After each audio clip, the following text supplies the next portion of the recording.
ante todo, muchas gracias por darme la oportunidad de poder contarlo por primera vez en más de 30 años. A mi hijo lo asesinaron cuando tenía solamente 3 años. Yo era un trabajador metalúrgico. Había concurrido con la mamá al banco a pagar una boleta de luz. Cuando sale del banco, mi hijo pidió que le compraran un helado. La madre concurrió a un kiosco que estaba en la esquina a comprarle el helado. Bueno, en esa circunstancia apareció un auto. Anterior a todo esto, en ese horario se hacía un relevo de la guardia en el banco, que era un policía que estaba cumpliendo un servicio de custodia. Bueno, esta gente que pertenecía a la organización Montonero iban a ejecutar a ese policía que estaba de custodia. Ese era el blanco, digamos, el blanco era el policía, sí. El supuesto blanco, porque en definitiva fueron blancos mi hijo y otras personas más.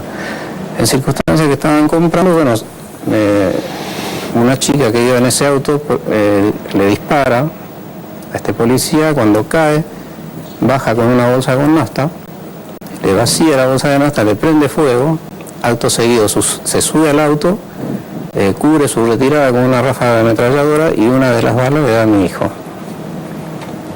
con entrada y salida. O sea, en la parte del abdomen. Bueno, mi hijo murió de una hemorragia interna aguda. Bueno, nunca más se habló del caso. En todos estos años nadie lo recuerda. Nosotros nos sentimos totalmente discriminados porque no estamos calificados como víctimas. O sea, veo que en un sector de la sociedad, bueno, todo el mundo habla de las víctimas del terrorismo de Estado, pero nadie habla de las víctimas de la subversión. Porque a mi hijo lo mató un grupo subversivo, así como lo mataron a él, mataron a muchos otros, y yo no estoy diciendo algo que me contaron, yo lo viví en carne propia. Aparte sé que ese mismo grupo ha cometido otros delitos, otros crímenes. Bueno, lo que a mí más me indigna hoy es no tener justicia. No tener justicia, que la justicia no es igual para ambos lados. Yo soy una víctima totalmente civil, no tenía ningún tipo de vinculación política ni nada que se le parezca. Ni siquiera tenía familiares que pertenecían a alguna fuerza de seguridad o algo por el estilo, absolutamente nada. Era un operario metalúrgico que se iba a las 5 de la mañana a su casa y volvía a las 6, 7 de la tarde. Era mi único hijo, tenía 3 años, no queríamos tener más chicos porque era una condición muy humilde, entonces la ambición mía era tener un chico y poder darle todo lo que estuviese a mi alcance.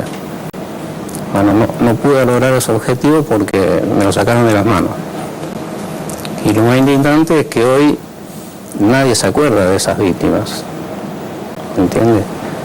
O sea que bueno, pido justicia para mi hijo, creo que se merece un lugar en el muro de la memoria para las víctimas. Mi hijo es una víctima de la subversión y que fundamentalmente se le diga la verdad a la juventud de hoy, porque se cuenta una parte de la historia. Los chicos jóvenes hablan solamente de la represión del Estado. A ellos no se le cuenta que del otro sector también mataban, ponían bombas, asesinaban, porque han puesto bombas, no, ustedes lo saben mejor que nadie, los diarios de esa época lo cuentan, y todo lo que yo estoy diciendo son cosas que yo lo he vivido. Victoria, le agradezco mucho tu testimonio porque también por los dos es muy doloroso revivir estas cosas, pero ¿usted no cree, Victoria, que lo de Rucci implica como la reapertura de esa otra mitad de la memoria que los argentinos la teníamos bloqueada, ¿no? Sí. Este caso como el de ustedes dos, el caso de Rucci, no estamos hablando de que hubo un tiroteo entre militares y militantes en un regimiento, no, eso es gente absolutamente civil, y que fueron víctimas de acuerdo con sus testimonios, y que hay muchas, Así es. Nosotros tenemos en nuestro centro de estudios el cálculo de que hay aproximadamente más de 8.000 víctimas del terrorismo. Es decir, 8.000 argentinos y extranjeros que fueron asesinados, secuestrados, torturados, que cuando volvieron a buscar su auto, el auto estaba volado y no sabían si esa bomba era para ellos o era aleatoria. Gente como ellos. Y son 8.000 personas que no tienen justicia, porque el ataque fue contra toda la sociedad. Eso es lo que...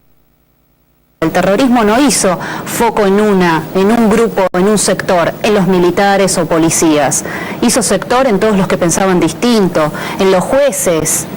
Tenemos muchísimos casos de jueces que se debieron exiliar. Yo me acuerdo que cuando por el 72-73 se había creado una cámara penal y mataron jueces de la Cámara. Bueno, el caso de Quiroga, el juez Quiroga, ¿no? El juez Quiroga, que fue asesinado en abril del 74, el juez Perrió, que le volaron la casa, varios jueces que debieron exiliarse del país, los sindicalistas, los empresarios que eran blanco de los secuestros extorsivos, y los ciudadanos como Clotildo, como Juan Eduardo de 3 años, o sea, toda la sociedad fue agredida, nadie podía vivir en paz. Y hoy, lamentablemente, este tema continúa sin ser saldado por el Estado. El Estado sigue manteniendo esta deuda con todos estos ciudadanos, con todos estos seres humanos que no tienen la posibilidad de saber quiénes o por qué los atacaron y no tienen posibilidad de una condena judicial. Como un doble agravio, ¿no? Porque, digamos, usted es víctima de un delito.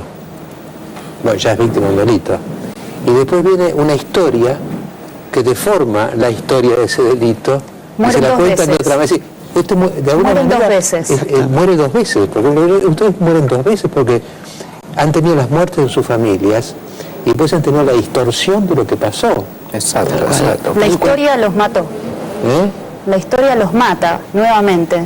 Entonces... Y además a mí me pareció interesante que empezar a partir de Rucci, porque, por ejemplo, los sindicalistas fueron las más víctimas, más encarnizadas del terrorismo, eran los sindicalistas, ¿no? Yo lo que veo que para ser víctima había que haber portado un fusil.